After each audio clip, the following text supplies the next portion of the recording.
पहलगाम दहशतगर्दाना हमले को लेकर पूरे मुल्क में दहशतगर्द का यहाँ पर खात्मा करने के लिए साफ तौर पर इसकी मजम्मत हो रही है और इसको लेकर लगातार बड़े लेवल पर ऑपरेशंस भी चलाया जा रहा है। लेकिन इन सब के इतर कांग्रेस के सदस्य मल्लिकार्जुन खड़गे और कांग्रेस के लीडर राहुल गांधी ने वजीर आजम नरेंद्र मोदी को एक खत लिखकर दहशतगर्दाना हमले पर चर्चा करने की अपील की है। साथ ही खत में पार्लियामेंट का स्पेशल सेशन बुलाने की दरख्वास्त भी की गई है। पिछले हफ्ते हुए दहशतगर्दाना हमले के बाद से अपोजिशन के कई अराकीन पार्लियामान ने सरकार से ऐसी मांग की है। वजीर आजम को लिखे खत में आगे कहा गया है कि इस वक्त में एकता और एकजुटता जरूरी है। इस अहम वक्त में भारत को ये दिखाना होगा कि हम दहशतगर्दी के खिलाफ हमेशा एकजुट हैं।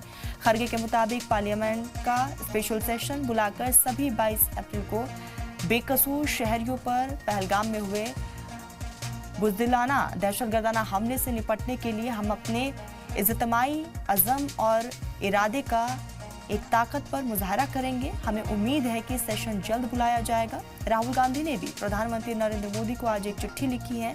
उन्होंने लिखा है कि पहलगाम में हुए दहशतगर्दाना हमले ने हर हिंदुस्तानी को झकझोर कर रख दिया है और इस नाजुक वक्त में भारत को एकजुट होना होगा।